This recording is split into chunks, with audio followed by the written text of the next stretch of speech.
Good evening, everyone, and welcome to BunkaMania UK Live here on the wonderful world of Twitch and, of course, YouTube as well. And we're here for another edition of BunkaMania Wrestling with myself, the Dekker Dane, and joined, as always, by BunkaMania crew. Ahoy! We've got MattyBoo.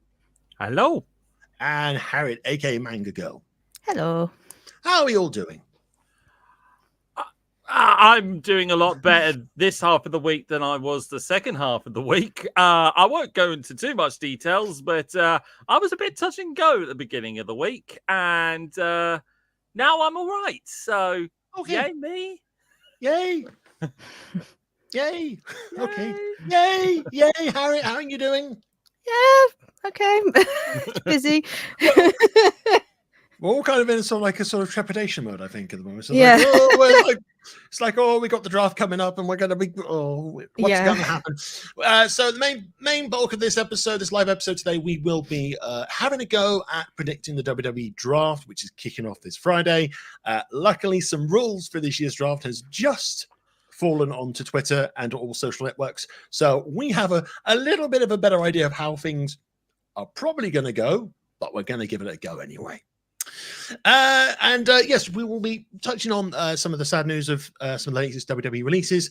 But first, it has been a busy week for AEW, and there is Dynasty to talk about. Now, full disclosure, myself and Harriet, we have not seen the show yet. And when it comes to AEW, our resident chief of all things AEW is, of course, the giraffe for me, Jeremy Graves, who isn't with us today.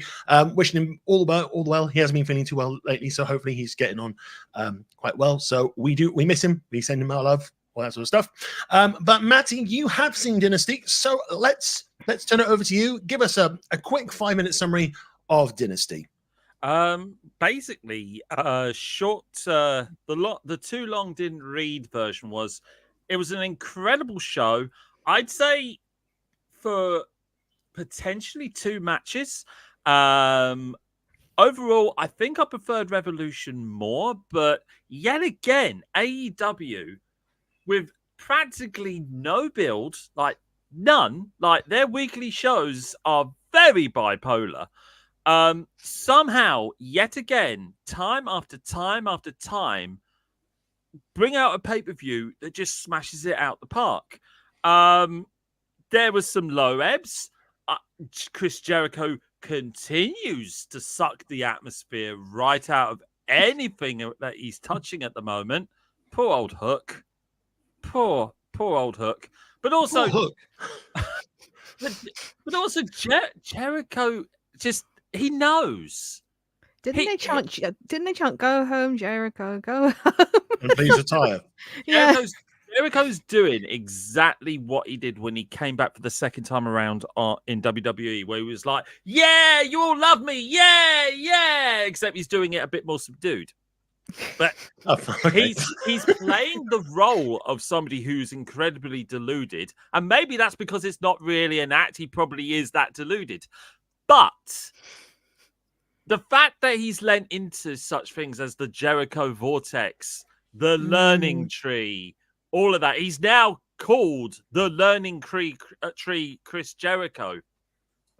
What? When he, oh dear. When he won his match, and of course he won his match. Of course, poor old Hook gets buried in all this. He came out as Lionheart Chris Jericho. When he won his match, he was called the Learning Tree. I can't know why he keeps calling him the Learning Tree. It's been a long day, everybody. It's been a long week, in fact. The Learning Tree, Chris Jericho. And he's like, yeah, I didn't want to do this. I didn't want to bury this young prospect. I didn't know. Honest, brother. But also, YOLO. Yeah. I'd say the 0 hour continues to not be an hour. This one was about 90 minutes. But again, the action in it was actually pretty good, I'd say. A lot of it could have been done on a Dynamite, but it is what it is. We're going to get a lot of the 0 hour fed more into what was coming up the week after, immediately following Dynasty. or Dynasty, whatever you want to call it. It does sound a bit like Dynamite when I say Dynasty. So I'll call it Dynasty. Then, Dynasty or Dynasty Dynamite, Dynamite Dynasty, Dynasty Dynamite, Dynasty Dynamite. Don't set off the dynamite to Dynasty, Dynasty Dynamite. I mean, that's quite a good way to work at the vocal cords. But sorry, I distracted you. Carry on. Potato. Let's call the whole. I was going to thing say tomato. Yeah. But yes, this I apologize. This is not going to be a full review. This is literally off the top of my head, like Cliff Notes version. Hey, Cliff Notes. Love you, Cliff. But basically, this is a pay-per-view. When you think of this, it's really 3 matches. 3. Unfortunately, none of them were really the women's matches. Incredible matches, though there may be. I don't care. Willow Nightingale deserves that TBS championship. She ain't holding it for long. Which is a shame, but there we go. And also, like, Toni Storm continues to just be timeless. I saw her press conference after. It was something else. She's the star of those press conferences now. She really is. Hello, Wendy Victor. We will be having our match soon. I think this time it was a stab at what was it, Nicola Garcia, who Nikki Bella. Nikki Bella, yeah. But anyway, 3 matches. Number 1, the Bucks versus FTR. Great match. Brilliant. Jack Perry continues to be the sole winner of this entire petty squabble, which I will not get angry about again. That shit, Dad. I nearly swore. That grin on his face, priceless. Priceless. It was kind of like I'm going to go full screen for this. It's kind of like a sort of, did you miss me? that sort of ass-eating grin when the mask came off, and he's just going, shucks, it's me, isn't it? Oh well. Guess I'll be a scapegoat again. Well, Tony, I'm guessing I'm due a pay rise. Oh god. If this puts a rocket on the back of Jack Perry, bloody go for it. Bloody go for it. Do not sit on this. Did I say 3 matches? Yes, you did. Yes. So yes. Swerve versus Samoa Joe, great match. Shouldn't be the main event, even though it was for the championship. The right person won, because with nobody else really around, your top babyface is currently. Well, is there really a top babyface? It's got to be Swerve now, surely. Yeah. Could you argue it's Will as well to a degree? Yeah, I mean, there is Ospreay, but he's doing his own storyline, which is going to be brewing very, very soon. If you looks at old Don Callis there. I am saving that till last. I enjoyed it. I really loved it. The right guy won, and the fact that they really lean into, this is the first African-American AEW world champion. Literally, this guy, people are looking up at this guy. Swerve can do it all. I've always maintained this. When he was Isaiah Swerve Scott in NXT, the same. They didn't know what to do with him. He still built it off his own back, even with all the crap gimmicks that were thrown his way. Was never really a fan of that faction. But Swerve Strickland can do it all. He could be your top babyface. He could be your top heel. He could be your top tweener. The guy has it all. Why not? Why not elevate him? The problem is I've already seen people saying, well, he's not really the top babyface anymore, is he? So we now care about this guy. Bless his cotton socks. Don't put Will Ospreay anywhere near the AEW championship picture yet. He's got a few storylines. He's got to finish the story. And the storyline is he's the golden goose, which Don Callis wants to get shot off now. Because it's like, I don't want my golden goose to have a heart. I want my golden goose to be a stone cold killer. What's this compassion? Yeah, get shot of him. So that's where I think we're heading with this. Will is too light. But again, like Swerve, he could be your top babyface. He could be your top heel. He could be your top tweener. He's proved he can do all 3. if we can have more people that like the total package and can truly just drive people in, they've got a winning formula here. You've already got it with Mox. You've already got it with MGF. You've got it with Swerve. You've got it with Ospreay. Build more people like this, and you've got yourself a top tier like main event roster. That match between him and Danielson, people are saying is the greatest of all time. I disagree. I will respectfully disagree. I have seen both of those guys do incredible matches across the entire thing. Maybe one of the best matches in AEW. I will argue that. But to say it was the greatest match of all time, there's some lofty goals there. But I freaking loved it. I also loved, at the very start of the match, this is my third one, I actually love that Okada is now just not going to be the Rainmaker at all. It may be in his name, but this guy just gets, right, now I'm an American wrestling superstar, and I'm going to lean right into that. The fact that he was leading people to go into the Rainmaker pose and then flipped everybody off. That was beautiful. I did see that, yeah. Him and Pac had a top tier match. People don't talk about it all that much, but I loved it. I thought that was a great opener to Dynasty. With that being said, guys, I think I'm done. Yeah, there's some women's matches. Tony Khan, please, please, please, please, I beg you, please elevate the women more. It's not hard. It's not hard. You got top talent there. The side question is are they waiting until Mercedes is ready to go at Double or Nothing? Because it's kind of been confirmed that she's going to wrestle at Double or Nothing. And win. And win. Because that's what's going to happen. Poor old Willow is a transitionary champion. I don't want to see that. I love her as a champion. Because, there's absolutely, unless there is a very logical way you can do it storyline, and I don't think you can in the slightest, there's no other way Mercedes walks out of Double or Nothing without a victory. Oh, definitely not. Not with the amount of dollars that you've literally thrown at her. Yeah. But the whole, she's going to be stale before she begins, because if you're just putting her in promo, get beat up. Well, this is it. It's just like... When did she debuted on Big Business? When was Big Business? That was middle of March? Start of March. I'd say mid-March. Yeah. It's been at least 3 to 4 weeks. That's two. Well, and we've had 2 really crap promos from her.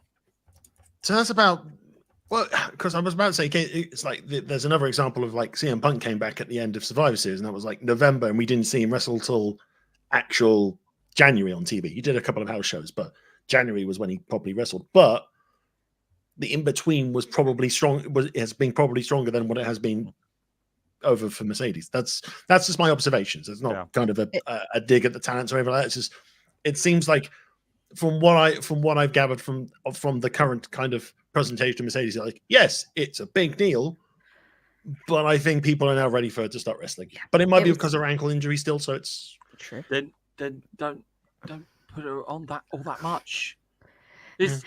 Don't put her on all that much then. No. It was 5 weeks ago today. Big business. Okay. Yeah. Fair enough. But yes, so yeah, AEW Dynasty. I do want to check out the Danielson. Yes, I do match. as well. I've seen like the clip of highlights on Twitter, but I would like to see the match in full. So yeah, I probably will try and check out some of the show as best I can. But it's just been a busy week, and there's lots of wrestling going on as well. Right, let's turn our attentions to.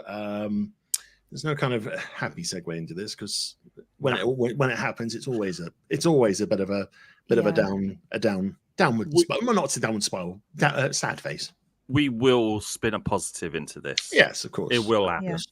So, starting from last Friday, WWE started releasing a number of talents. So on Friday, it was confirmed that Jinder Mahal, Veer, Sangha, Xylon Quinn, and Xia Li had been released from their contracts. On Monday, I think over the weekend into Monday, it was reported that Von Wagner had also been released.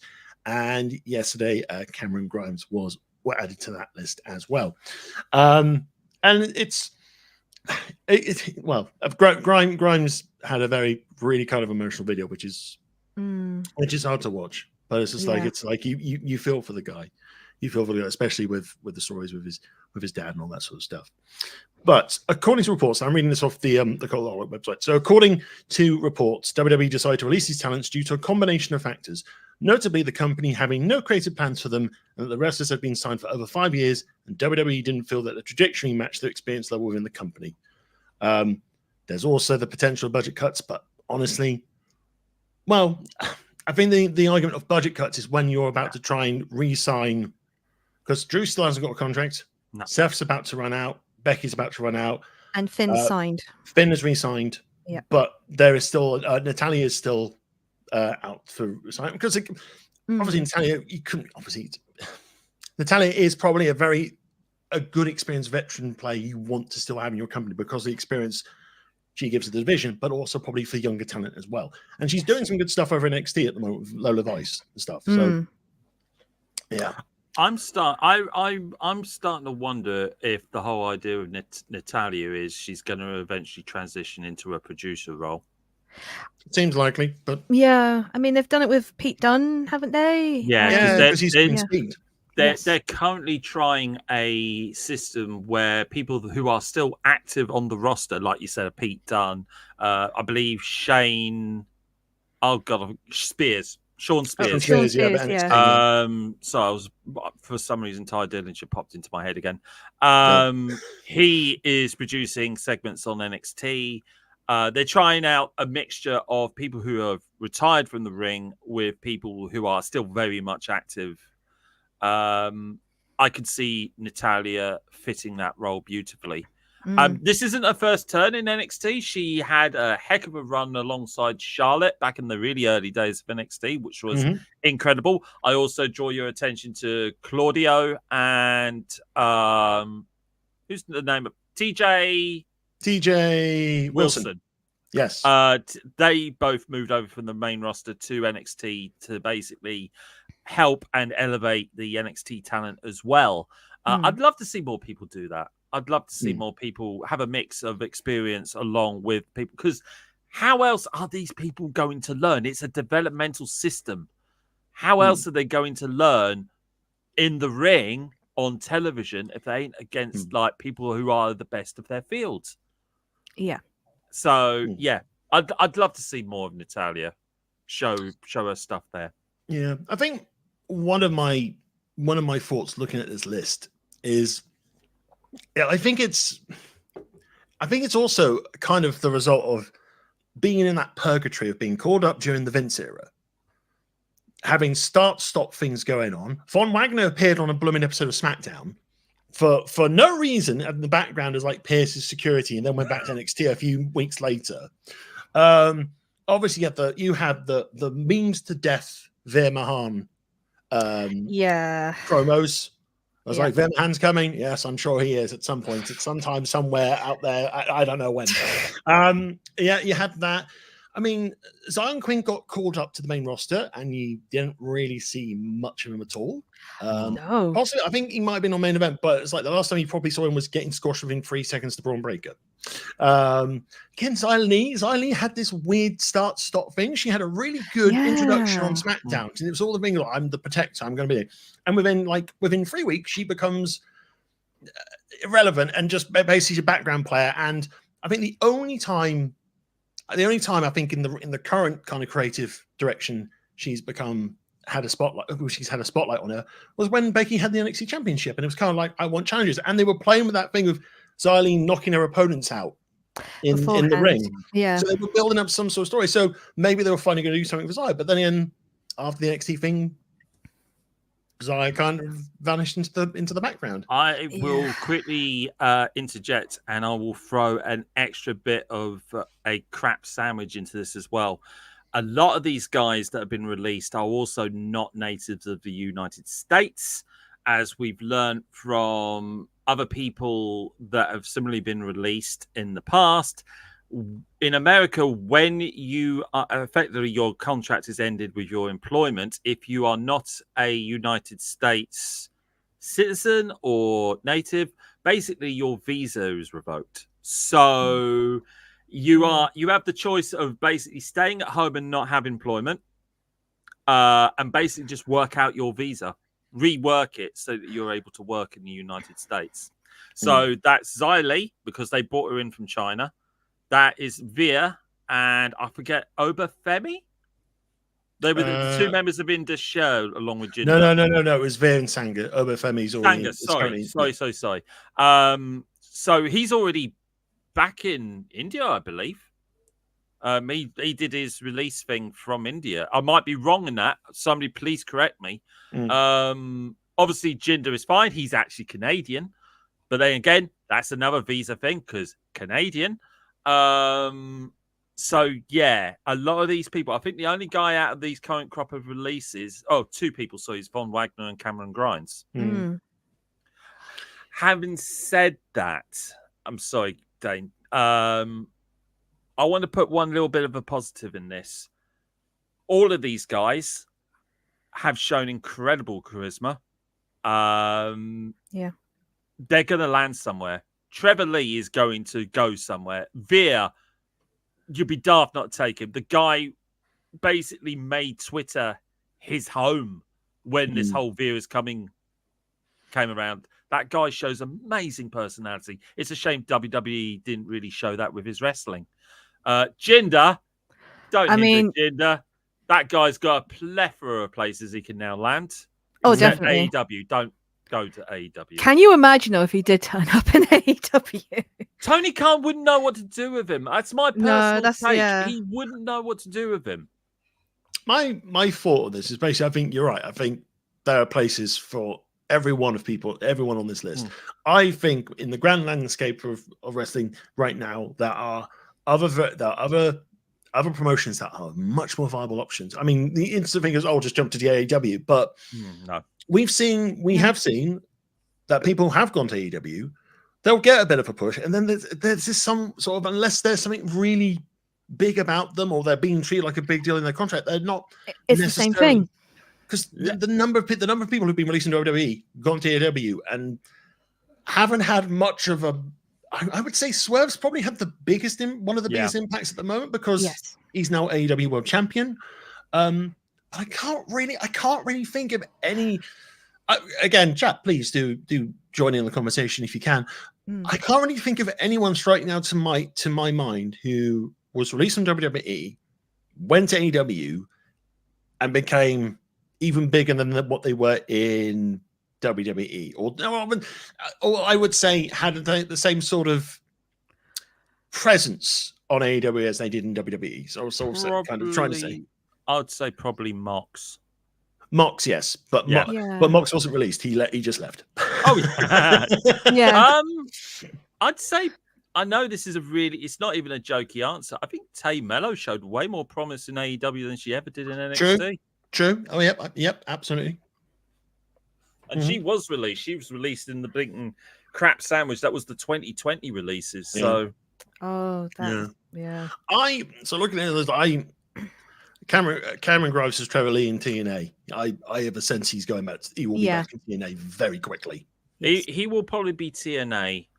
He'd be the one out of all of them I'd see in AEW the most. So he'll probably be TNA, AEW, or just run on the indies. Yeah. Be another Matt Cardona, because he's proven you don't need to be aligned with any promotion to make a name for yourself. Matt Cardona is a megastar now, an absolute megastar. He's done more as Matt Cardona than he ever has done as Zack Ryder. That's true. In the world's biggest wrestling promotion, you know. I see Jinder going to TNA. I think. Yeah. Yeah. I see him going to GCW first. I'd see him do a lot of stuff around there, and then eventually being picked up by TNA. I don't. Anywhere which gives you a boatload of money, go for it. But I just don't see him as AEW. Not after that exchange, and I don't think Tony would know what to do with him either. True. Yeah, and I think even if he did come in, I think a lot of people, the tribalism is going to make it a big. I mean, yes. Oh well, in TNA, Don't get me started about the tribalism again, Dane. Yeah. So the tribalism aspect might just blow out of proportion. I was just distracted by Misha in the chat going Jinder versus Moose in TNA. Big men. Yes. Well, yeah. I mean, that was my thinking. Funny enough, maybe he could fight Moose because I know he's the champion at the moment in TNA, isn't he? Currently, yeah. He's possibly dealing with a free agent, Matt Hardy, because Matt Hardy's come back to TNA, but not necessarily signed. Do you know? Matt Hardy went down the blinking Matt Cardona route as Broken Matt. Yeah. He'd be a megastar again. Yeah. Because it worked before. Mm-hmm. Yeah, absolutely. But yeah, I mean, just wrapping this bit up before we move on to our talk of the draft.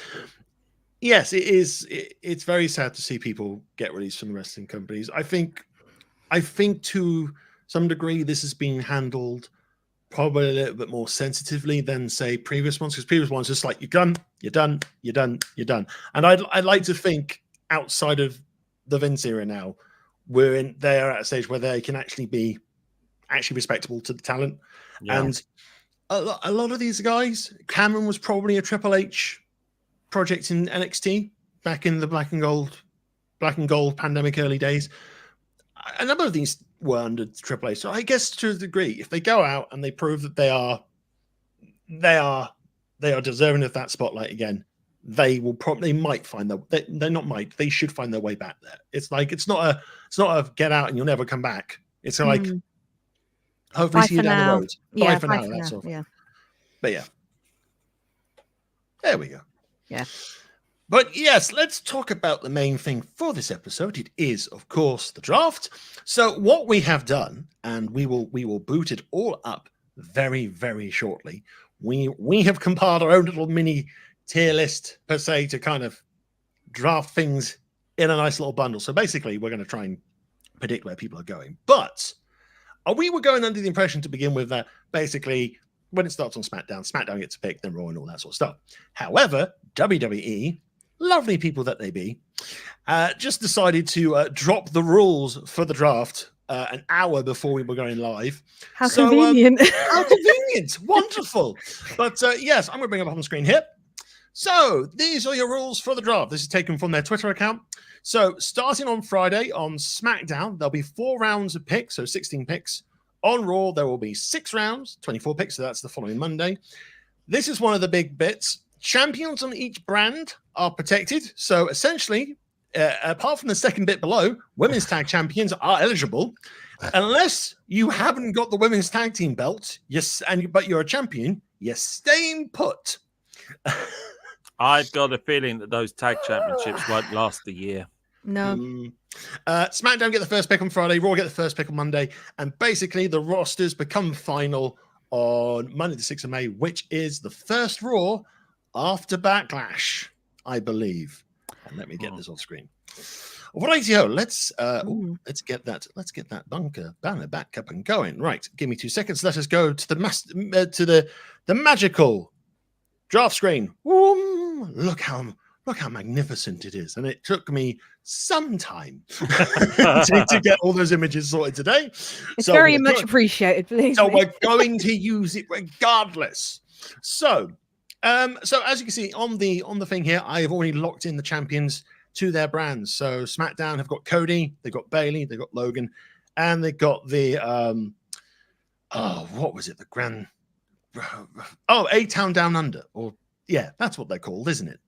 Grayson Waller and oh yeah, A-Town Down Under. I don't know.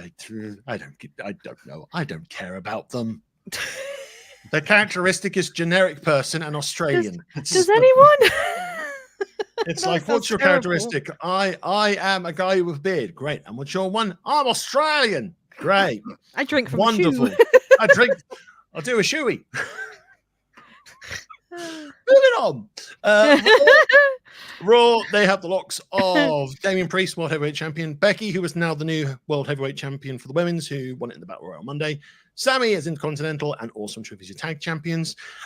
Strangely enough, there was no images of them with the belts on the roster page. In NXT, the locks there, you've got Trick Williams, who won NXT Championship last night, Roxana Perez, who's your women's champion. You've got Obi Femme as North American champion, Not listed here is Axiom and Nathan Frazier. They are the tag champions. They're going to be staying put. And I'm guessing Charlie Dempsey, who is Heritage Cup, or William Weagle's son, he's staying put because he's the Heritage Cup winner at the moment. There we go. Right. So that's that business out of the way. So I'm trying to figure out the best way we can. Well, SmackDown are going to have the first pick on Friday. Yeah. We're going to have the first pick on Friday. Now, the thing we were talking about this before. We were talking about this before we came on air, and basically just said, ideally, I think we came to agreement. Ideally, we don't want Cody and the Bloodline on the same brand. No. I think it's run its course. Story. Yeah, the story now definitely done and dusted. So yeah. So the question is, your SmackDown Friday night. You've already got your champions locked in. Who's going to be your number one pick? So when it comes to factions, if we say factions as a whole, I'm going to move everyone up onto that screen, onto that row. So I think. Yeah. So we've got a couple of the big ones on the top line here. So we've got Punk, we've got Drew, we've got Seth. I have put the Bloodline at the top. I've got Bianca, I've got Jade, Naomi, Gunther. I did have an image of all of Imperium together. Well, that was bad timing. Well, I think Imperium. I have a theory. Done. Yeah. And then we have Judgment Day on the bottom there as well, and a couple of the big players as well. So, who wants to make the case first for who would be the pick for SmackDown? Harriet, floor's yours. Well, I think with Seth. You think Seth? I think that's a very strong choice. I think Seth would make a good swap transition over to SmackDown. I know he's injured, but when he comes back and now he doesn't have... I mean, the title now, I think, is pretty much Damien's for a while. And I don't think it's going to go back to Seth at some point. So he could probably go back to Cody and try and face off against him at some point in the future, maybe. Possibly. I'm going to make a strong case that Seth is actually a free agent. And the reason why I'm going to say that he's a free agent, we've got two people there who are hugely popular. Wouldn't it be enticing if they came back from injury, not aligned, and it becomes a chase to get this top prospect onto their brand? And I'd say the same thing for Rhea Ripley as well. Ooh. Okay, I would be in agreement with that. I would say if I would make a strong case if they're currently injured, then they're technically a free agent. Unless that makes sense. Yeah, I would say the only thing that I could imagine them saying no, given a brand to Rhea Ripley is if they say we're drafting the Judgment Day to Raw or something like that. Because then basically she is part of that brand, she's part of that group. So you're assuming we're going to have Judgment Day by like next week or week after. It's true because then they are not protected. Well, Damien is protected; he's on Raw. Let's go up to here. So I'm going to go to the screen here. So we will. So we're in agreement. We're going to move Seth to free agents just to be. Yeah. I think there's a very strong argument to say, right, this guy is pretty much like the top free agent. Say we put free agency down as sort of like the bin in this tier list. It's not really a tier list, but at the same time, we have learned that if you are now a free agent off the back of a draft, it's not necessarily a good thing. But if you're a Rhea Ripley or a Seth Rollins or a John Cena or a Rock, it's perfectly fine. Or the greatest free agent of them all, Moss. Yes, who might not be on my list. So okay. Also on that top line, I see Charlotte. Charlotte is currently injured as well, so I'm going to move her to free agents for the time being. Funny enough, I had her on the list as free agent. So okay, fair enough. Because I think she's recovering quite well. I think she will be back probably by the summer. So I have an idea where she's going. Because she could go for either belt really. At this point. So the question is, who do you draft to SmackDown? I would. If the first pick. I would draft blah blah blah blah. The thing is, who is currently on SmackDown still? That's the thing. The big talent you've got. Obviously, you got Cody. You've obviously got Bloodline, but I don't. Right. It seems so easy just to go. Oh, we're going to put the Bloodline on SmackDown because Netflix is coming up in about 8 months. That's literally the thing. Is they're saying, oh well, Netflix doesn't really have a say in the draft until like the next year. Yeah. That doesn't mean that WWE TKO like business mentality means, well, we still need to put a reasonable roster in ready for the Netflix deal to kick in. Yeah, because you can't just randomly just throw people over to Raw like the day of and say, oh, by the way, they've just jumped ship. I mean, you could argue to a degree that Reigns is a free agent because he's not there at the moment. Yeah. I would make a strong argument that Roman Reigns remains a top agent because he's practically part-time now. The only reason why he was basically a SmackDown superstar was because he was the champion. Yeah. Yeah. Okay, so it doesn't answer the very confident thing of saying who would be SmackDown's first pick on Friday night. Harriet, you got an idea? Are we going with just the top list alone or anyone here? And so basically, I have majority of the roster on this thing underneath. If I'm not, I will advise. So let me just scroll down. Look at all those lovely faces. Oh wow, that's way more than I thought there was. Yeah. Oh, you got some NXT guys too. Good, good. As well. Yep. So NXT, because there are NXT stars are eligible. So my understanding is NXT are not doing any draft picks, but they might be doing some signings for any free agents or people that are not drafted at the end. Okay, I have one. Okay. LA Knight. LA Knight. Yeah. SmackDown. Sorry. Yeah, so he'd be going to. Okay, sorry, I'm other way So, around. so SmackDown is our first pick here. Okay, SmackDown.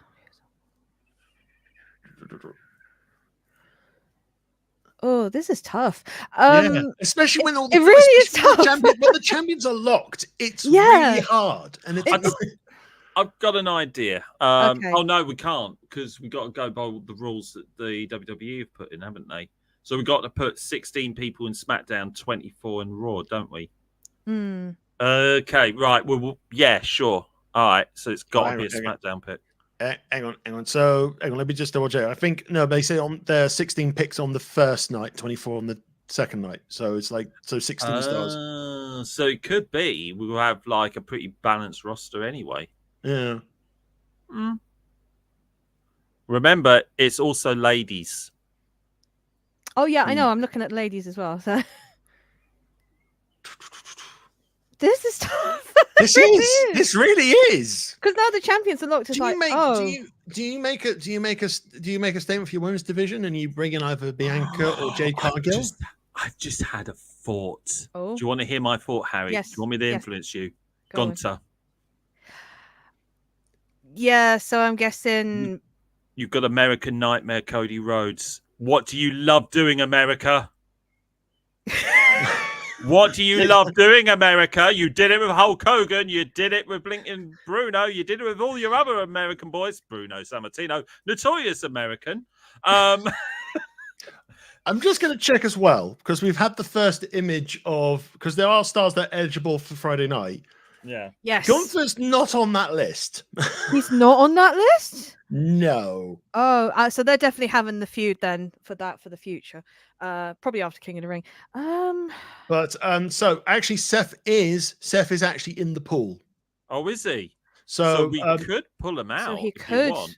So Friday night's pool is in no particular order: AJ Styles, Braun Breaker, Seth Rollins, Shayna Baszler, Sheamus, The Bloodline, Luke Gallows, Carl Anderson, Michin, Zoe Stark, Randy Orton, Ricochet, Nia Jax, Liv Morgan, LA Knight, Jey Uso, Ivar, Ashanti, and Cedric Alexander, Elsa Dawn, Alba Fire, all of Alpha Academy, Andrade, and Bianca.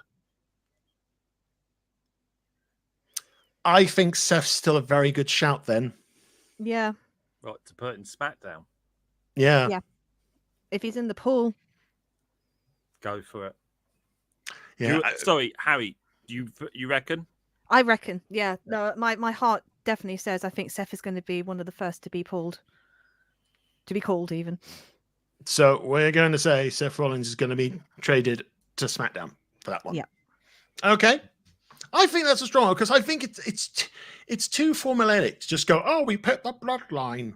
Because if they do that on Friday night, I will be annoyed. I will be fairly annoyed because the bloodline doesn't have much power anymore. They're not strong. They're in disarray. If you were Nick Aldis and you were going, I want to pick this, would you pick the bloodline right now? No, you wouldn't, because they're crashing cars and they're making Kevin Owens bleed. Oh my word. So then it's Raw's pick.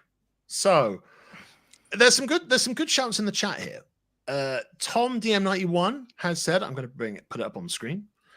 Said Drew to Raw is pretty surefire. The Priest feud is already set up. Yeah. But I don't think Drew is eligible for that. So we're going to try and play by the rules for the Friday nights. Is Drew eligible? He's not. Oh, okay. He's not eligible on Friday night. So, I mean, I am pushing that Raw's first pick is going to be the bloodline. Yeah. Yeah. I think it will be the group. No, I agree with you, but which versions of the bloodline? The new one. There's no images for Tammy Tonga or Jacob Fatu is due to start very soon with them. But you're talking about the core essence of what is basically the new bloodline. So, but it might be Roman. They might include Roman. They might, because he hasn't been mentioned by name, but my understanding of the bloodline at the moment is Roman, Solo, Jimmy, Paul Heyman, and Tammy Tonga. Yeah. I think bloodline. I'm gonna make executive decision. I think bloodline get traded to Raw. Yeah. I will still put my little hand up and say that Roman is still going to enjoy free agency, but it does work within the confines of your bloodline storyline. Yeah. So let's move them all up there. There we go. Back to SmackDown. So so technically, I think you look at for female star next. Liv Morgan. I know, because the whole thing, I even made a prediction, which somehow everyone else has made a prediction, so I can't claim it as my own anymore in regards to her kind of slowly bleeding into the Judgment Day and slowly destroying it within as part of her revenge tour. But I don't know because now Dom is injured, so I kind of think if you're picking a women's star for SmackDown, it's Bianca or Jade. It's one of those. And considering the amount of courting that Nick Aldis did to get Jade, true. You kind of Nick does not probably want his top signings going. So I think he's managed to sign what he managed to sign Jade. He managed to sign Braun. Did he sign anyone else major? No. Well, no. They had the trade for Kevin Owens when they sent Jay over to Raw. Yes. Maddie, you haven't done an executive decision. You give us one. I'll make an executive decision. My main idea is that no matter what, I'd CM Punk's a Raw guy. So, but we're talking about SmackDown, aren't we? Yes. So, yeah. I would say when he comes back from injury, I reckon that Dominic is SmackDown bound. Ooh. Oh, but you're looking about ladies one, aren't you? Sorry. Yeah, I'm looking. I'm just, and I've got the list for Friday. I've got the list for Friday's pool. So it's very, very confusing. Thank you. I would love to see Shayna in SmackDown, but that's not how I feel. It's what we think's probably going to happen. Yeah, because they're going to want the big ones first, won't they? Or they want to try and do some of the big ones first. I think Bianca then. Yeah, she's already on SmackDown, isn't she? Yeah. But I think she's also a good fit for SmackDown. So I agree with Harry. It's going to have to be Bianca. Bianca to SmackDown. Da-dang. Back to Raw. Back to Raw. I'm trying to remember who was on what. So sorry if I look a bit confused. No worries. What I'm gonna do, you guys. I'm gonna share the Friday list, so we've got an idea of who we're going for Friday. Yeah. So we have. Is it 4 rounds on Friday or 6? I forgot. Hold on, let me have. I'm it. literally looking at it now. It is 4 rounds on SmackDown, 6 rounds on Raw. So we've done our first. So we've done our first round. So our first round. Oh no, wait. The first round is they get number of picks, don't they? Damn it! They don't get a pick each. They have like 5. They pick 5 and then they go again. So It's fine. We'll go. With Why it. can't they just say this superstar to this superstar? So many rules. What are the rules? What are the rules? Remember the first draft where they deliberately just split up APA and the Dudley Boys for no reason other than Didn't they pick out of a ball? Yes. Yeah. Well, no, that was about 2 or 3 drafts later. Did they? No, Right. the very Rule first number draft 7. was basically he who shall not be named and Ric Flair. Basically out of pure pettiness saying, well, I picked him. Well, no, you didn't. You don't get a chance. My chance. I picked the guy you just picked. That sort of guy. So we need to pick someone for Raw. We need to pick someone for SmackDown. We've done SmackDown. We need to pick someone for Raw. I stand by what I said earlier, Dane. CM Punk is a Raw guy. I don't see him as a SmackDown guy. But he's not on the list for Friday. I don't care. Right, fine. We'll do it that way. We'll do it that way. We'll do it the Anarchy way. It's a good guideline, though. We will say that. Yes. CM Punk's a Raw. Next is SmackDown. Are people being moved to NXT as well, or is... No one's moving to NXT. Okay. Yet. I think in your first batch, in the first 5 or 6 picks, someone from NXT has to go. Yeah. The question is it Ilya or is it Lyra? It's Ilya. He's been groomed to To go. Raw or to SmackDown? I think his whole appearance on Raw was basically a red herring. I think he's SmackDown bound. I don't see him joining Imperium. In fact, I don't see an Imperium existing soon. So I think that what they're going to do is they're going to split up all 3 members. Fabian, I don't know. Maybe Fabian ends up back in NXT. I don't really see him as a main roster guy, unfortunately. Where is Tiffany Stratton? Because I believe Stratton is here. Well, she is currently on SmackDown, so I could see. Oh God, I've forgotten his name.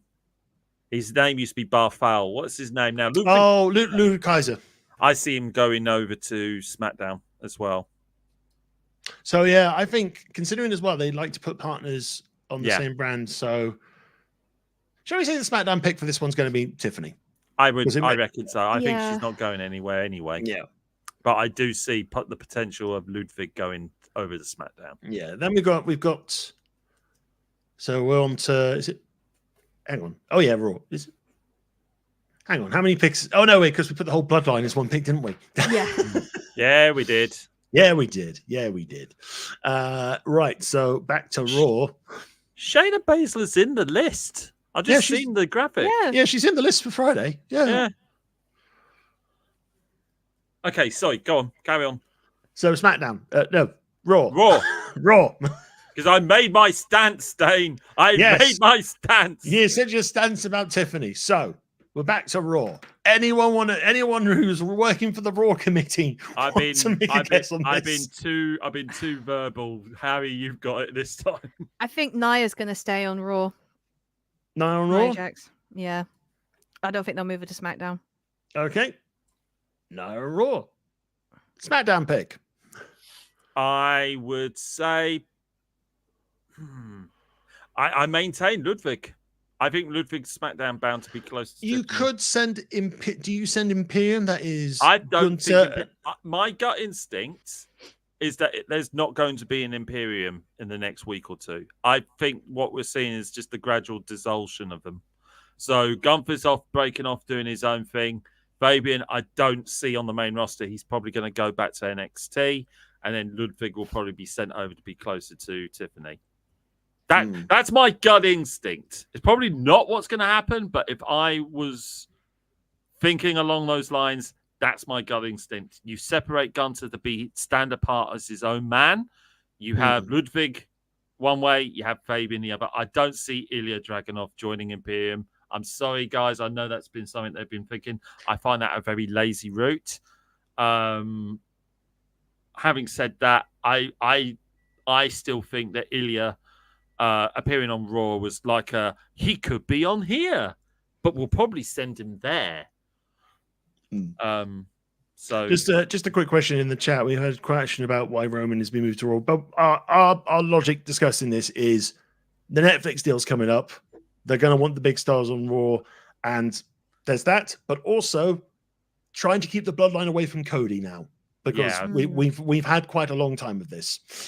I did make the argument. I'm guessing this person joined in a little bit after we made our case, but I personally see Roman as more of a free agent, and will probably, after this big old storyline, will probably be as separate from whatever's going on now as possible. Yeah. But the idea of him being with the others is there may be a case as well of him having a storyline with this new bloodline. So yeah, because you're probably moving if you're trying to really kind of, because there've been kind of long-term pitches for the bloodline.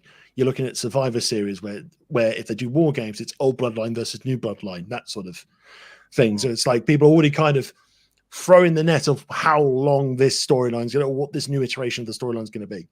And also on the graphic, Roman is eligible. Yes. Yep. So rather than kind of go back and forth, let's just go. Why don't we go through stars here and we assign them the brand we think they're going to end up on? That's what I'm thinking. Yeah. So let's start off with the big sexy Scotsman who doesn't want you to find him sexy because he told Belfast off for that during an entrance. He's staying on Raw. He's doing his he's staying on Raw with the man I want to see stuck on Raw, CM Punk.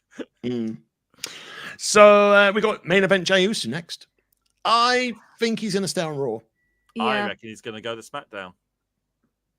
Really? I think this has been a move to have the Usos away from the bloodline. That's why they booted out Jimmy. But Jimmy's not going to be in it for a while now, I'd say. True. Like I said, what I said doesn't necessarily have to go. If 2 out of 3 overrules this, you can send him to Raw. It's fine. I see him as being a surprise move. I think it makes sense to send him to SmackDown to keep him away from Bloodline. But again, from a storyline, again, we're thinking long-term storyline because we love our long-term storylines. Yeah. I'm kind of thinking Raw. I'm thinking Raw. He'll stay on there. Plus, he's got the championship as well coming up. So, but then I know what comes into place after Backlash, but still. Yeah. But basically, if he was somehow to win it at Backlash, he's staying on Raw. Yeah. Pretty much. Well, I mean, they did this already because they automatically made Cody a SmackDown superstar by the fact he's the WWE champion. So yeah. Let's. I think 2-1. I think we're going to throw him to Raw, aren't we? Yeah. That's fair. That's utterly fair. That's fair. Jade Cargill. I think she's SmackDown. Yeah.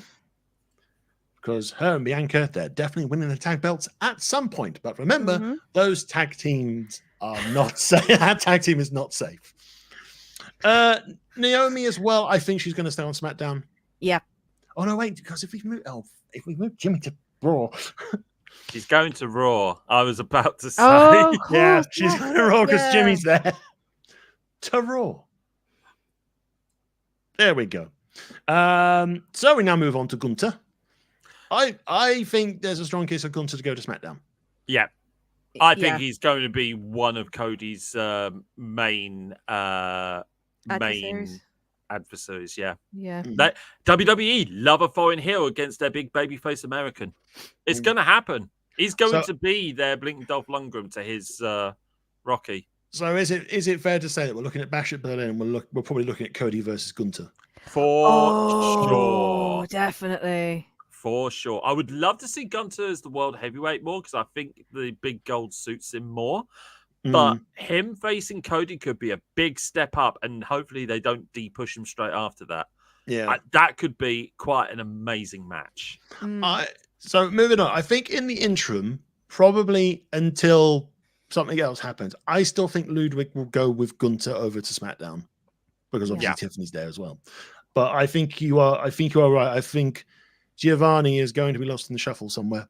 He's either going to be a free agent or he's going to NXT. I don't see him as main roster. I just don't. I don't either. His last NXT thing was basically being beautiful Italian model who just stopped, and you had a freeze frame of him going, "Hey!" And he can be again if they give him like the right momentum and the right stuff. It could work out for him, you know. But all he is a man who is a bald man who stands there. Otherwise, shall we say he becomes a free agent? I would say free agent NXT, but other than that, I'd say free agent. Free agent, and eventually just appears in NXT. Because he could be written out. He could be made a free agent, and then when he's ready to jump on Ludwig, he can pop back. Just to bring back that poop sandwich. The one thing we have learned about these releases, it's been a slow, gradual process. So we don't even know if some of these people are still going to be in the company come about a fortnight's time. True. Well, yeah. But let's just hope under the impression that there's no more go happening. Yeah. Let's hope not. But So what are we Now, going to do about? Interesting. So what are we going to do about Judgment Day? Well, they're splitting up. We're watching a slow, gradual disintegration of that faction. I don't think we're going to have them. If we still have them around, I don't think we'll have them in a year's time. I think they're going their natural way. I think Priest is now slowly but surely separating himself out from the Judgment Day. You know, those bunch of losers that keep on losing. Mm-hmm. Yeah. And unfortunately, yes, that's exactly what's been happening. Away from Damian Priest, everyone else is losing. Now you've taken Rhea out of the. Once Rhea's gone, that's your pinnacle pretty much gone. And you can see that Damian doesn't really. He's like, do your own business, do this, just work. And then they don't each and every time. So I can see him being frustrated and breaking away. I see probably Finn being like a legitimate challenger to that belt. Yes. They're brewing up a rivalry between the pair of them. Oh, definitely, yeah. So out of these, who's likely staying on Raw? I say Finn. that I reckon that Dirty Dom is probably going to wind up on SmackDown again. I think JD is possibly lost in the shuffle, or he could end up in a tag team with Dom. True. Who else? I mean, Rhea, we've already established they're going to do free agency with her. That's exactly what we're going to do. She'll probably just go straight back to Raw because her and that big gold belt just suit each other really, really well. Yeah. But we don't know. Finn's going to stay on Raw, I think. Yeah, Finn on Raw. Damien's a Raw guy. Damien is just such a Raw guy. I can see ultimately JD either being like lost in the shuffle, or he's going to be up there wherever Dom is, whether he's in a feud with him or a tag with him. But shall we say let's split them up? Let's put 2 on SmackDown, 2 on Raw. I think if they don't break away or they're all drafted together, I still don't think they're going to be together in a year's time. Because remember, WWE loves shuffling people around in a superstar shuffle a few months later. So,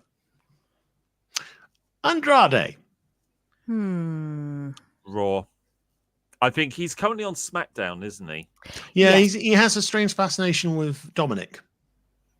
I think ultimately what's going to happen with Charlotte will dictate where he's ultimately going to land, whatever plans they've got for Charlotte. True. I can see Charlotte holding big gold. As soon as she comes back, she's going to win. You know that. But for now, I could see Andrade moving over to Raw unless he's already do something with Escobar. Oh, he's already on Raw. Yeah. See, things confuse me, Ian. This whole draft. The only time I'm going to say a hot take here. The only time where LinkedIn brands give a damn is when there's a draft pick. That's it. And then other than that, it's all just a blur. So Andrade. Andrade is probably staying on Raw then. Yeah. Yeah. Andrade to Raw. I think Liv's going to stay on Raw because they're going to Yeah. probably do the story with Yeah. her and Becky. Ta-da! Revenge. KO. I think KO probably stays on SmackDown. I agree. Yeah. It suits him down to the ground. Oh, definitely. Yeah. Yeah. RKO man. Same. Same. Staying SmackDown. I reckon Yeah. staying on SmackDown. Okay. You're going to need veterans to bulk up your roster when you do the big move to USA. Yeah, that's true. I think LA Knight goes to Raw. I agree. I reckon so. I think he's already done what he needs to do on SmackDown. I think move him to Raw Yeah. and let him start again from there. Yeah, because then you can build him up. Because here's the thing. I mean, there's one argument you can put him, you keep on SmackDown, and he can end up going for the United States Championship with Logan Paul. Yeah. Fair enough. That is one direction. I'm thinking maybe with Raw. But then again, if Gunther takes the title from Cody, and you need someone American to beat him who isn't Cody Rhodes. But then that's when you need the big bad heels. So Yeah, that's not necessarily Eli Knight. LA Knight, Eli Drake. LA Drake. Again, I apologize. I've been up since 5 o'clock in the morning. So I'd be tired. I think LA Knight and Raw would be interesting because because Alpha Academy is coming up. I think Alpha Academy is staying on Raw because Chad wants that Intercontinental Championship. So I have a feeling, again, you can have LA Knight versus Chad or something like that. Oh, can you imagine? Oh, that would be good. And he could also be a challenger for Damien. Mm. Because then you don't have that weird thing of having two baby faces against each other, because that'd just be weird.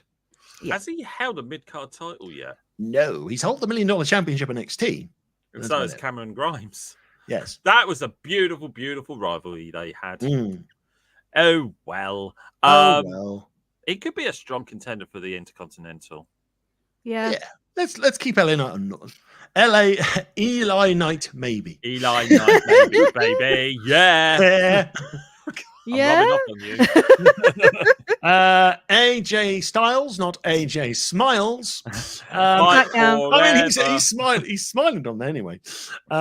Did I just hear a shout to SmackDown? Yes. That seems pretty likely, I think. Yeah. Yeah.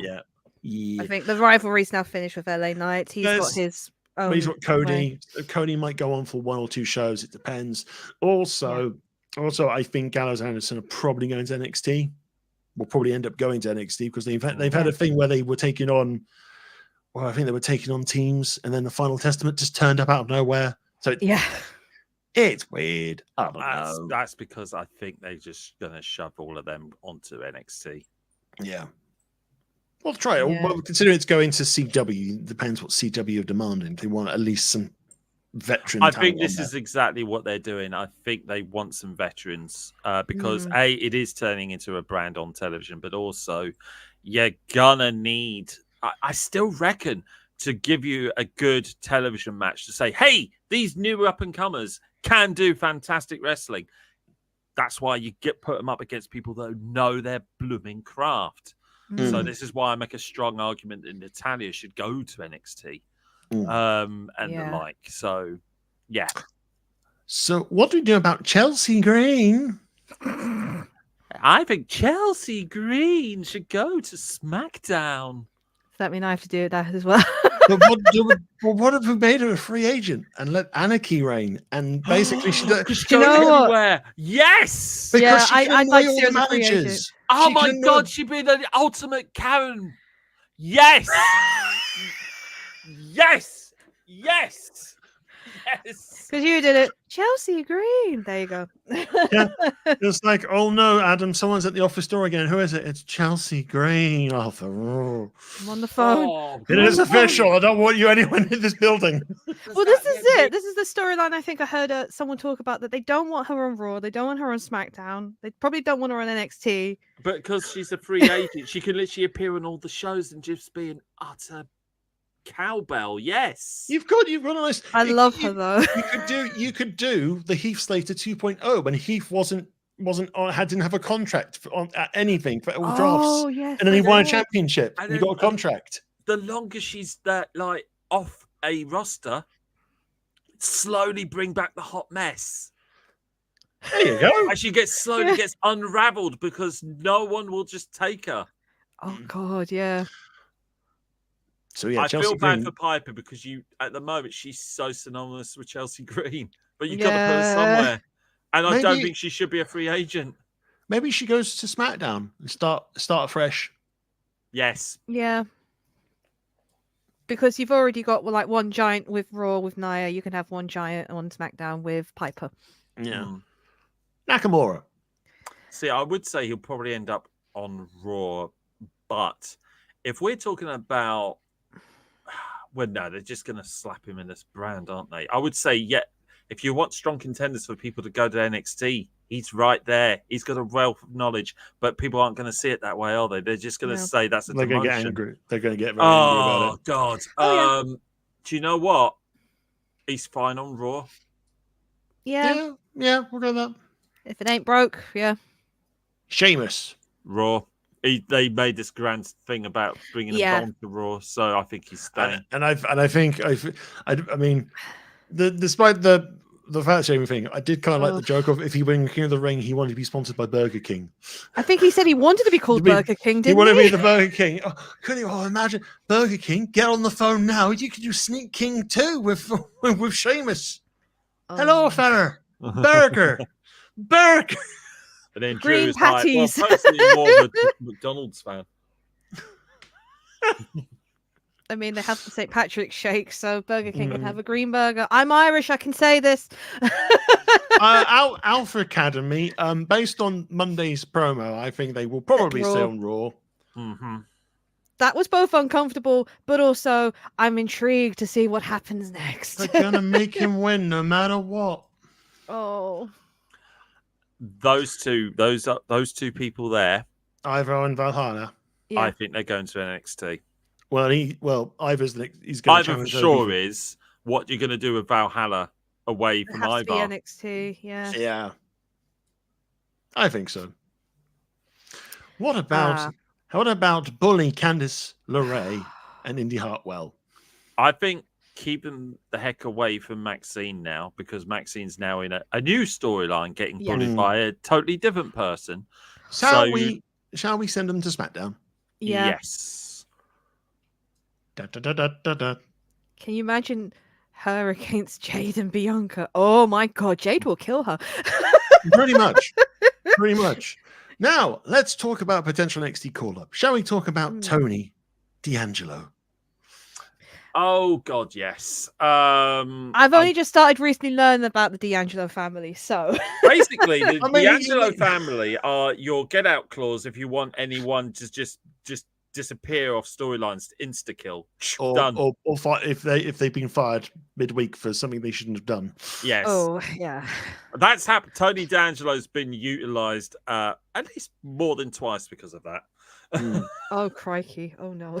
There's a guy who now teams with Griff Garrison over on Ring of Honor, and technically, canonically, he's dead in the WWE. So, because they literally dumped his body over a bridge. Yeah, they did.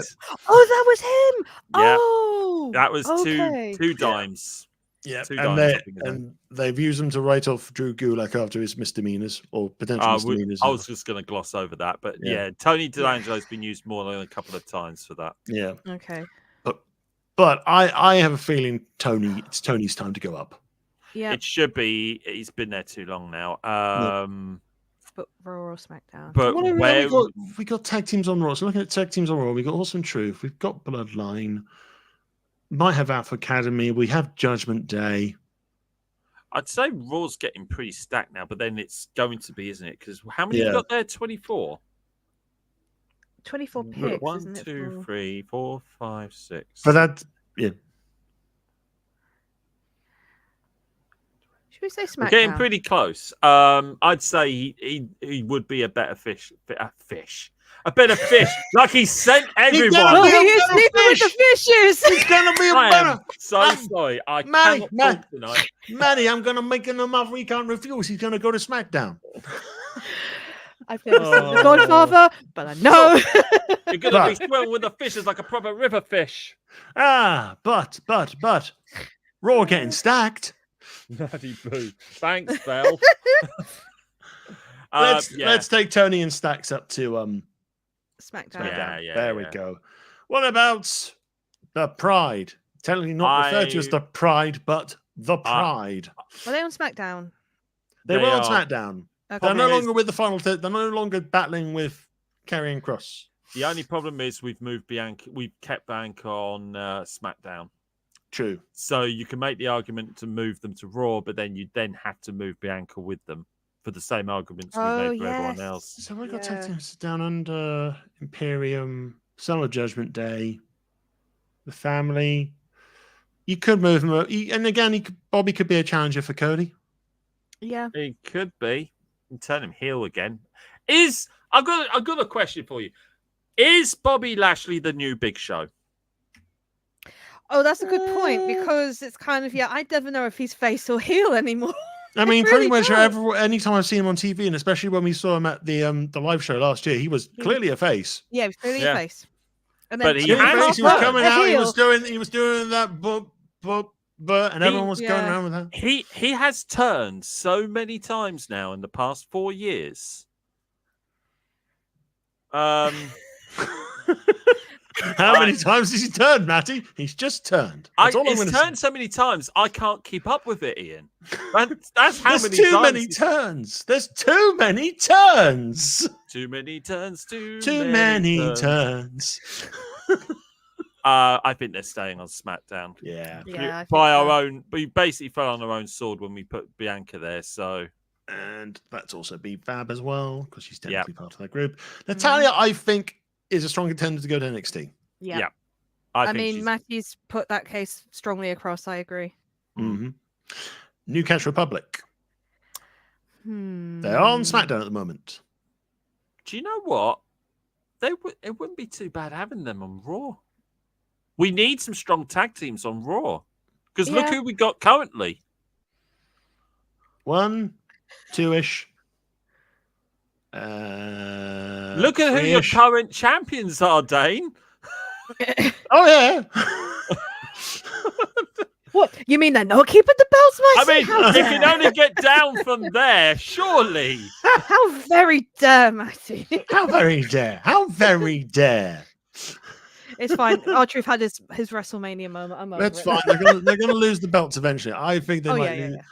I mean, one of the ideas I do like that's being kind of pitched is a heel Creed Brothers with Chad Gable for New York. So Ivy Nile used to be in the Diamond Mine right alongside the Creed Brothers. Yeah. Wouldn't it be cool that Chad Gable eventually just ditches like the Alpha Academy and just brings in the Diamond Mine? It's literally a light for light swap. You get rid of Otis, Tozawa, and Dupree, and you're bringing in those three, and you built yourself out as an actual wrestling machine. I think that's where they're going, and for that reason, I think there's a strong case to be said to keep Ivy and the Creed Brothers on Raw. Yeah, I think where Chad is, put Creed Brothers nearby. Mm-hmm. I mean, they kind of teased it as well. So, yeah. What about the LWO? Oh, are you going to keep LWO and Legado del Fantasma on the same brand, or is it time to split one of them up? Is it time to push them away and put them on different brands? This is why I'm making the argument to have Dom over the SmackDown eventually. I think it's just going to fuel this. You know what? Eventually, they might merge. I think eventually, poor old Rey Mysterio will probably get ditched, and I think you're going to have a Super Latino faction. Yeah. So I think all of those guys will probably just remain on SmackDown. One caveat, you could technically move Carlito anywhere you want, because we still got the partly forgotten who did in Dragon Lee. It was totally not Carlito. I don't know what you're talking about. I was just here eating an apple. He could have been anyone up. It could have been up himself. Why is there an apple on him? He must have had an apple himself. So we were chatting about our love of apples, and I turned away and I turned back and said, "Oh no, Dragon Lee, you've broken your leg." How did that happen? Someone's throwing stuff. So I mean, I want to make a case that you can split. I think you could split them. I think I will agree because I don't care about this storyline one iota. Do you know don't what? care. Sadly, It's I don't done. either. I really don't. So, in my mind, I would love to just disperse all of these guys, but they're not really gonna. No, I have a feeling the whole fight forever thing, but no, please no. No. So you can. Sorry, I'm just looking at the chat. I'm trying to comprehend. I'm literally just reading Phelps. Literally, they are literally just going like. If you split them widthwise, one promo can just have the legs. Sorry, I'll be sorry. Yeah, you be sorry. You're not going to stop though. Next up is the legs of the LWO talking to the heads of El Cara del Fantasma. Let it not be. Don't make it like Rey Mysterio's legs because my knees. Oh no! Right, I'm gonna make a decision. I'm gonna put the two warring factions on different brands to stop this. Please do. Tomfoolery. Please do. And I think for breath of fresh air, I'm gonna send LWO to Raw. Please do. Okay. I'm so done with this. That includes you, Zelina. And where is Santos Escobar? There he is. We're going to move you. You're going to stay on Raw. This is you're going to stay on SmackDown. You're going to stay on SmackDown with that beautiful. I still reckon they're going to eventually merge. Personally, they probably will, but not today. In the Superstar Shuffle that will happen in 6 weeks' time. Shush. Ricochet, where's he going? Or when you have like the wild card rule and they can just appear whenever they want because nobody knows what they're doing. Ricochet's Raw? Where do we put Ricochet? SmackDown. I think he's done pretty much everything he can do on Raw. I think give him some fresh stuff to do on SmackDown. Okie dokie. Go to SmackDown. Big Bronson Reed. Same. I feel bad for Bronson. He's a fantastic talent. Tell me something he's done that's been quite significant in the last few months. He won the Andre the Giant Battle Royal Memorial. Tell me something that he's done that's been quite significant. He won the Andre the Giant, the Royal Battle Royale. Tell me something he's done that is quite significant. He became a dad. He's winning at speed. He's winning at speed, Matty. Oh, cool. Where does the Speed Championship go? Which brand does that go to? The Speed brand. It stays on X.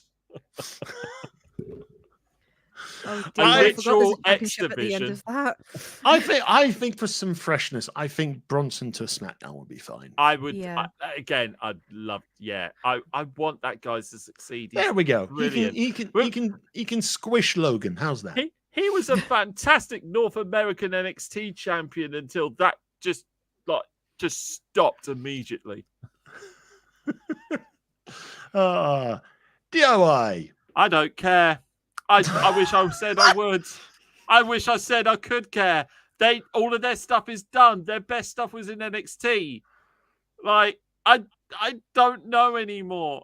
I hear what you're saying, Matty, and I hear the words raw. They're eventually gonna take the titles from Awesome Crew. They are, yeah, it's a raw.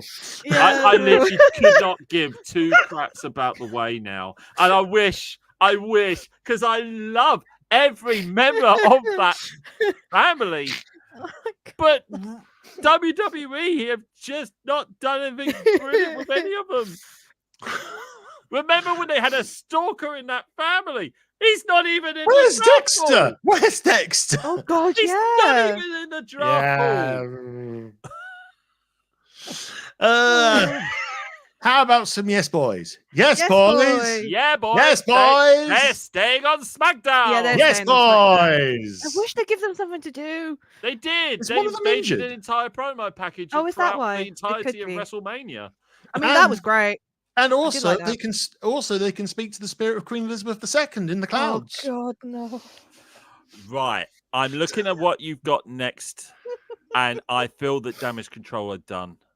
Yeah, I do as well. I If think- you are going to have the women's tag champions, they're gone. I think you keep Dakota on SmackDown because I think there's a potential feud between her and Bayley there. I think Shirai is done with Bayley. I think she's going to Raw. And I don't care who the other two are going one way and the other. So either you put Asuka on SmackDown or you put Asuka on Raw, and the same for Kyrie. We'll say for the sake of argument, those titles are getting broken up. One member is going to each brand. Yeah. And they become mid. And I think the idea if they become mid-card championships for the women, that might be a fun idea. That would be a great idea. Unify the titles and turn it into a mid-card. It'd be great. Or split them out and make them into 2 mid-card titles. Great. Yay. Yeah. What do we do with the Final Testament? NXT. Sorry. All the way. They need to go to NXT. They really do. Yeah. The Ravers. I think they are currently Raw people, aren't they? They are, yes. I just know them by their name as Party Girl A and Party Girl B. Which is pretty much the characteristics, because every video has just been them partying at things, and it's like, yay! But you can also do some flips. I think the problem is we're looking at these tags. We also need to build a decent women's roster for each brand. So women's roster for SmackDown at the moment. We've got Bayley, we've got Bianca, Tiffany, Jade, Candice, Indy, Piper. Out of the trio of superheroes, we've moved one of them to Raw in Naomi. Yes. I reckon. I think SmackDown might need some extra help. I think they do. So I think the 2 major tag teams in the Party Girls, and I think the 2 witches as well, will probably wind up on SmackDown. As in Ilsa, Alba Fire, and Isla Dawn. Let's move them up. They're not witches anymore now, are they? Now they're creepy goth girls. Yes, that just harass Nick Aldis, or one of them does. I don't know. I don't think Nick Aldis minds, considering where his eyeliner. Oh yeah. You know where you're looking. Zoe and Shayna. Oh. I'm going to make this strong argument. I think that Shayna is needed on SmackDown. Yeah. And I think wherever she goes, I think the other will follow. And you got some new challenges there for Bayley as well. That's legitimately why I'm going with this. Because look at it now. You've got definitely a good heel. You've got definitely a good heel female in terms of Tiffany. Yeah. When Shayna's on fire, it is monster heel. Yeah, I think that's working. I think it's working. Another potential call-up, Blair Davenport. Incredible talent. I'm surprised she isn't on the main roster now, but again, she's learning the WWE style. She'd be a great fit for Eva. She's been on there for 2 years now. Yeah. Has she really? And she's been in Stardom for much longer than that. She's a great fit no matter where you put her. Maybe Raw. Yeah, I think Raw. Yeah. Raw. Shotzi. I think she technically is going to be a free agent, but I think she's going to land on SmackDown still. Yeah. Okie dokie. Hard Justice himself, Dijak. I think he's staying in NXT for the same reason I'm giving for other people. I think he's by now a veteran talent you can utilize. But then the thing is, if he's not going up, why? Because also Dijak's effectively. The argument I'm saying here is I don't think they got anything for him in the main roster. I don't think the sad thing is I don't think they're ever really going to utilize him in the main roster, but he could be a valuable talent in NXT. I think they're going to trial out the whole working producer role. I think that's where he's going to go alongside Sean Spears. I believe his contract's also coming up very shortly. Oh. So do you want to make an argument for free agency then? Well, no. His contract for WWE completely. Then he's going to be a total free agent. Yes, but I think you either call him up now, or why do you have him? Yeah. Which I think would be such a waste, because I really do like the Hard Justice character.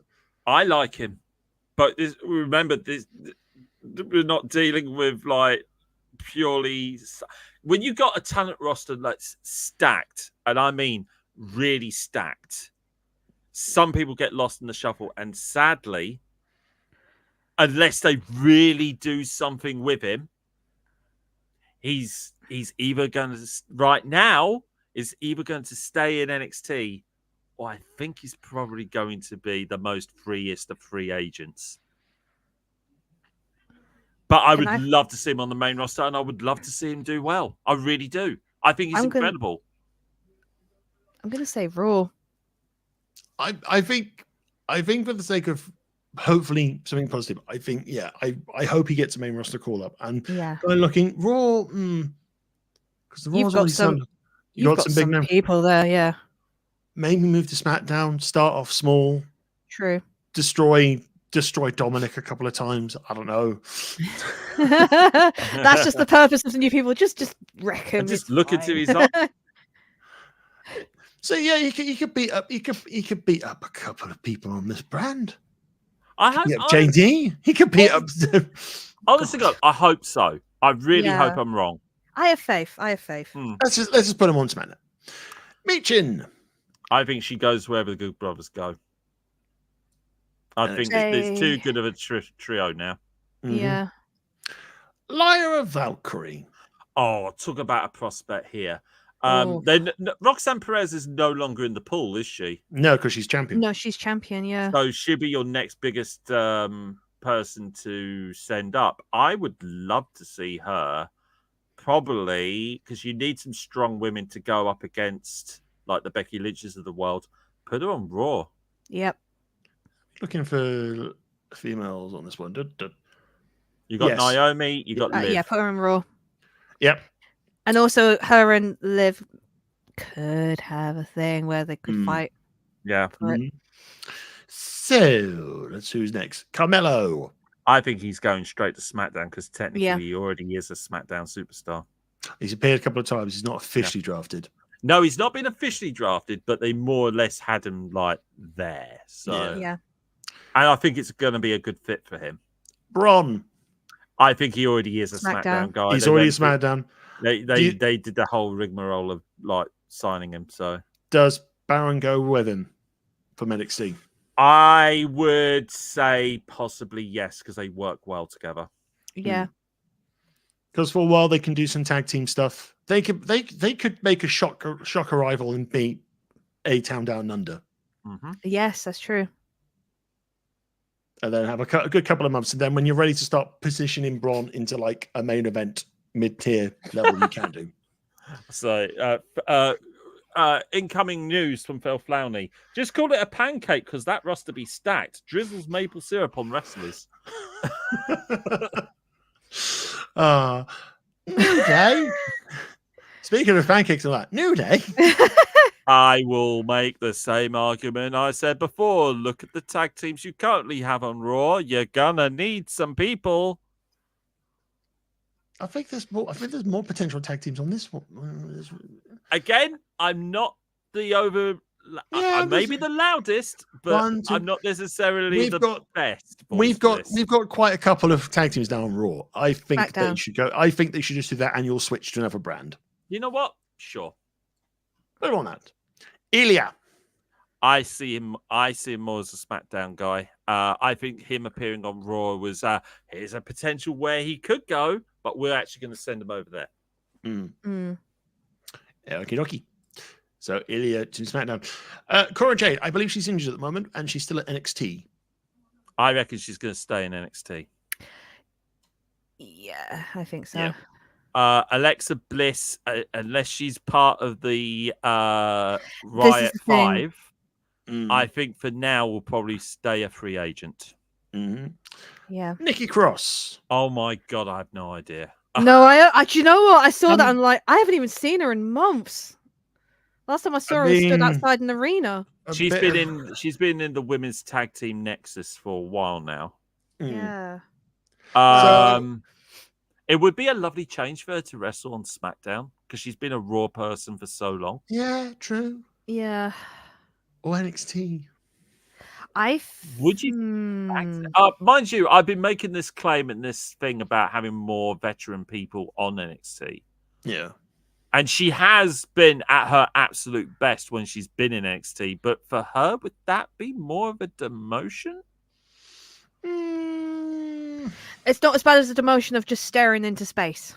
That is true, and missing where you put your belts. I'm going to say let's give Nikki a bit of resurgence and send her back to NXT, or send it over to NXT, not send her back. That seems wrong. No, I think it's not really. Yeah, it's not really being kind of like a downgrade now, because it's like you look at Baron Corbin. Corbin's kind of come along leaps and bounds since being broke. Nikki's always been at her best when she's been in NXT, and I reckon again that is a very strong female talent that can show other females on the upper comers and really make them stand out. So for the same argument I've been making throughout all of this, she's a good fit. She's a really good fit. I'd rather have that than Nikki ASH. Fair enough. Even though that might be her idea. Now, does Chase U get a call up? Oh dear. Because I feel like they've done all that they really can do in NXT. Do you see the Chase U gimmick as a Raw gimmick or a SmackDown gimmick? I mean, they could feud with Pretty Deadly for a while. Oh, I mean, true. Lord. They could. Where's D'Angelo's lot? They're on SmackDown. Let's keep them away. They've been too closely tied together for a while now. Maybe keep them on NXT for a little bit longer. Yeah, but they've been on NXT. Yeah, they've been there a while since the 2.0 era. They've won the tag team belts a couple of times now. I mean, there could be a case for Thea Hale to be like one of the potential contenders to win the North American Women's Championship when that gets reduced. See, the thing is with NXT, it's been needing to have a bit of a shuffle for a while now. There's been the same names there for a fair bit, but I haven't heard of many people being brought in up from tryouts and stuff. Do you know what? I hate this, but I think they belong in NXT. If you're sending the NXT brand to television, was it the CW? Yeah, you're gonna need some trusted names. Yeah, I mean, it's like, and you need because they've got a very good storyline on NXT. I think it's not stale either. So it's not stale, but it has the problem of becoming stale if it stays any longer. But the question, the question is basically, it's like, I mean, the other thing is, would the main roster audience tolerate the Chase U character and the whole thing of it? That's the other thing. Yeah, because it feels quite comfortable at the Performance Center in NXT because there's always that tight knit audience that's always there every week. So part of me is kind of thinking, for now, Chase U probably should stay in NXT. Yeah. But the question is there any kind of step forward than being kind of like the comedy or something? Unless one is to turn heel. Yeah. Which seems to be the thing, you know. I mean, Tia Hale had a moment, but then she's come back to Chase U. So, Gallus. Speaking of people that have been in developmental way too long, because they've been through 2 developmental systems now. Yep. Oh boy, really? Yeah, they've been around since the start of NXT UK. Oh, the very start. Yeah. Wow. So I think the time has come for them to go up, or where else can they go? Oh, go on. Go to Raw, have a faction with Drew. Oh my God, yes. Yes. Do it now. And they might not necessarily form straight away, but what if they form together at Clash at the Castle when Drew wins the heavyweight championship? Oh my God, I didn't even think about this. Oh my God, Piper needs to be there. That's an ICW reunion. That's a whole faction made of ICW originals. Okay, yeah, because Scotland, yeah. Okay, let's swap one over. Piper goes to Raw, and I'm going to swap someone over there. Piper to Raw, and Lyra, you're going up to SmackDown. Okay. There we go. See, I'm just like I've just kind of had a thing. It's like, wait a minute, this all Can seems you imagine? very. We're replaying this if this happens at Clash of the Castle. Basically, this will be me. I'm some sort of bloody soothsayer. We're getting some ICW chants in the chat here. It makes so much sense, doesn't it? Yeah. And somebody has claimed hydrate purely for Furfoni, who seems to be a bit thirsty. Yes, a couple from her. Oh no, they weren't the only one with that point. and also thank you, Sean Michael Dutton, for the 10 bits as well, with all the parties. Right, almost towards the end, we've just got a few NXT talents to go through. Tatum Paxley at the moment, who has a strange fascination with the NXT Women's Championship. Basically, if you have it, she will follow you. If you don't, she will attack you. Just ask Lyra. And I think that's where she needs to stay. NXT, yep. NXT Surfer Solruka with a really good finisher, which She's is basically a very good finisher. Springboard RKO, really. But I reckon she still needs to stay in NXT for about another year, then get called up, because she's a great little character. Still needs to work on it. Yeah, fair enough. Sean Spears, he's an NXT producer. NXT, so yeah. Yep. Rachel Rodriguez. Raquel, not Rachel. Sorry. Is she in the drafting pool? She probably should be, because she's. Yeah. Well, she's introduced to that medical condition that she's had with her skin at the moment, which hopefully she's coming to the end of. But this maybe sounds very. agent? This sounds. Yeah, I was going to say this sounds very mean, but we'll go under the same thing that we did with Rhea and Charlotte. I don't think she's even going to get acknowledged for a little while. I reckon she's going to re-debut on a brand, hopefully all being well, and she herself will be well somewhere down the line. But for now, I think in the canonicity, is that even a word, Matty, for God's sake? In the canon of it all, for now, she's on the sidelines. So I don't think she's going to be drafted to any brand yet. Fair enough. Do we send Noam Dar and the Metaverse or the Metaphor up? Because they were mostly looking after the Heritage Trophy, and now it's gone. What's Noam and his William Regal made it disappear.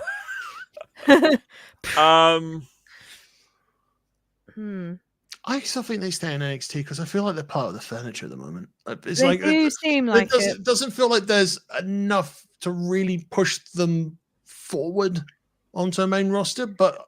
I think whilst Trick Williams is still champion, I think it makes sense to keep his girlfriend and their friends there with them. That's a really crappy way of saying it, but I think wherever Trick goes, eventually Lash Legend will go as well. Yeah. So at that point, I think they're staying on the NXT. Fair enough. Lexus King, or the former Brian Pillman Jr. I could see him being a very good SmackDown superstar, but for now, I think he's staying in NXT. Joe Casey.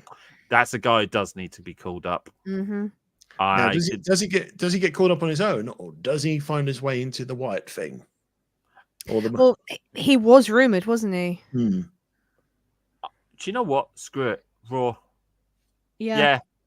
I think it is a very good case there. Now we've got JC Jane and Gigi Dolan. Now they've been in NXT for eons now. So I kind of feel now's the time. Yeah, they need to be called up. But probably not together because they're not best of friends in NXT at the moment. Oh, are they not? Oh, okay. I think there's a very good cause to say Gigi Dolan should be in the main roster by now. Yep. She's pretty deadly? Yeah. It seems that in the process of repackaging her, though. Yeah. Or maybe for this round they're still in NXT because again they're still potential foils for Roxana. They are, but see, Gigi should be called up. She should, but I think they're going to keep them. So you're saying both still on NXT? I think they're both staying on NXT. I think they will get called up, but not in the draft. Ariana Grace, who is Santina Morella's daughter. I think she's got a little. Really? She's brilliant. Yes, she is. She's brilliant. Cool. She's definitely got some of her dad's comical timing, but it also stands out pretty well on her own. However, I think for now, this is not going to be the draft pick for her. I think this is something you're going to call up when we've got more of the Netflix deal in place. So I think she's got another year with NXT. Harriet, what do you think? I don't know her too well, so I probably would say if she's only fairly new, I'd say then NXT. I think it's been about a couple of years now. Yeah, Okay. she's featured quite regularly in like backstage stuff and so forth. So Yeah. last one, Tegan Knox. I love Nixon Newell. Oh, I really do love Nixon Newell. But the problem is Tegan Knox hasn't really done much. She's such a this is what I mean. I freaking love this lady. I've loved her since the WCPW days, her indie days. But she's been hampered by like setbacks upon setbacks, and when she's like fully loaded and that the booking has not really got much for her outside of being somebody's tag partner. So wherever she is now, they may switch her to the other brand. I don't think she goes back to NXT. She's way more experienced than that. I think there's history here with Dakota, so I would say put on the brand where Dakota is, because then you've got another storyline there, possibly. True. Unfortunately, I think they've moved past that, and I think Dakota's whole thing will eventually be against Bayley. It's a real tough one, isn't it? Yeah. Because, again, this is a wrestler I adore. I really like her. Maybe but I NXT don't think the for a bit. WWE version of again, she's a good hand, a really good hand. Yeah. But it's another one where you make the argument of, really, is that a setback for her again? It sucks. It really sucks. Yeah. It is very much 6 of one, half a dozen of the other at this point. They need to do something with her. They do. really do. But the problem is, every single time they have done something with her, she's then had an injury. Yeah. Or something has put her on the sidelines. So where is she now at the moment? I think she might still be injured at the moment, or she's on the process of being finished. I think she's around. I have seen her around. Do you know what? I think you there's no harm putting her on Raw.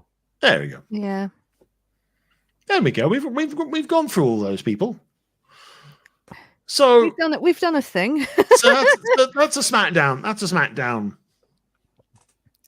That looks a good roster, I'm not going to lie. For challenges for Cody, you've got some strong ones there. You've got Gunter, you got KO, you got Orton, you got Styles, you got Lashley. Seth. You've got Logan Paul. You got Logan Paul. Oh no. You've got Bronson Reed, possibly. You've got Dragunov. Dragunov as well, unless if they're building him up for something. And even Kofi could probably have a crack at Cody's title. I think that is okay. Yeah. Half those people are going to be on Raw by the end of next week, but anyway. I still argue that Shayna Baszler should be up there with them as well, but she's on the graphic for the poll. Yeah. So I reckon, even though she's not there, I think Shayna should be a good fit for SmackDown as well. Yeah. And Raw looks pretty stacked. Yeah. Don't you start off Felf with the pancakes again. Oh no. Yeah, I mean, it's really tricky. It depends whether they are repositioning people ahead of Netflix now, or they're going to find a way to do it later. True, but this is only a once a year thing, so maybe just test the waters and then see what happens. Two things is going to happen. Eventually, the whole brand extension thing will gradually be forgotten about, like it always does near WrestleMania time. Or we're going to have a superstar shuffle where they tweak some things closer to the whole Netflix startup. Yeah. Because my mind going into this, when I came up with the idea of us doing this predictions, was my mind was going straight into business, thinking what would be the best roster for Raw to go into, like a big multi-million deal, and that's a good roster right there. Yeah. Bearing in mind people who they may get off of the opposition and all that stuff as well. On top of that, I would certainly send like a CM Punk there. Yeah, I think the first night of the draw is probably going to tell us whether whether they're preparing for Netflix or they're not preparing for Netflix. I mean, like they made a thing of saying, "Oh no, this ain't for that," but in their minds, it totally is. It totally, utterly is. They got to prepare for that. Yeah. And they probably will, like you said, they'll probably find another way to have another shuffle at some point. Oh, they will. There'll be some tweaks. There'll be some trade and stuff like that. That's why I'm kind of. That's why I'm kind of I've been kind of pondering. That's why it's like I'm still kind of set on like Bloodline going to Raw, because it's like, well, SmackDown isn't going to be the A show any longer, and Raw's going to be the A show again. So sucks to be Cody. But then again, if Cody's a very popular talent, which he currently is, hopefully that will basically the way to look at it is Cody now has a chance to really make that belt kind of a big deal. I know Roman's had a big. I mean, it's kind of doing a bit of a disservice to Roman's title reign, but considering they said he only defended the belt 31 times over the course of 3 years, some of it more in 1 year than probably others, to be honest. I think it gives Cody the opportunity to put some mileage on that belt in terms of defenses and stuff like that. I think that's why I made the case to have Gunther there, because that is a match. For start, that's a match I would love to see. I would absolutely love to see. And I think if anybody in that booking committee had any sort of idea going into, we got the Clash but was it the Bash in Berlin?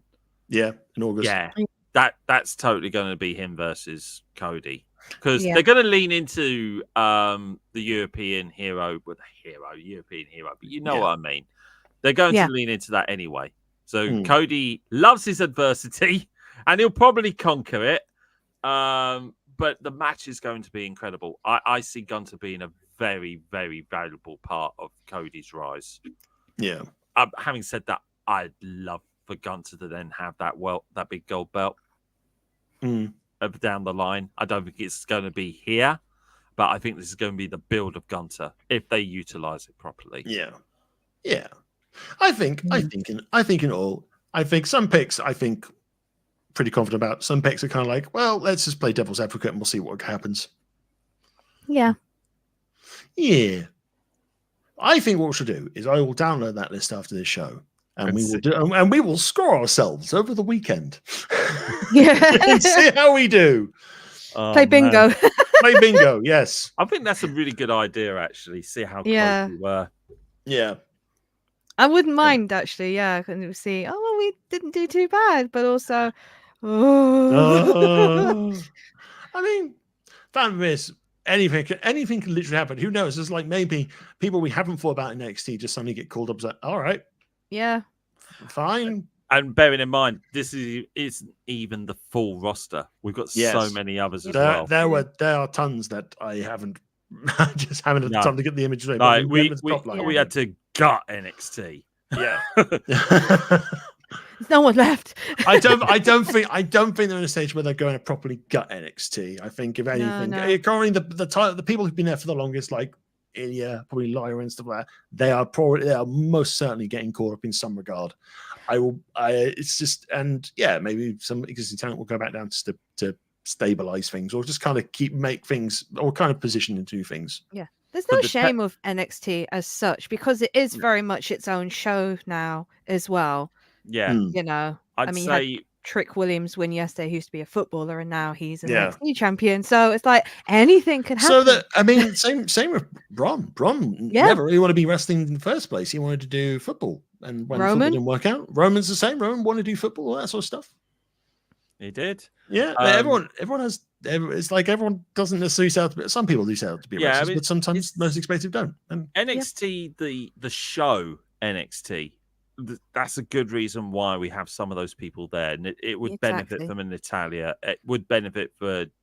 I mean, I'll still make the argument that Dijakovic can be there as a valuable asset, but I think when you've got the actual developmental territory NXT, that's what Level Up is for now.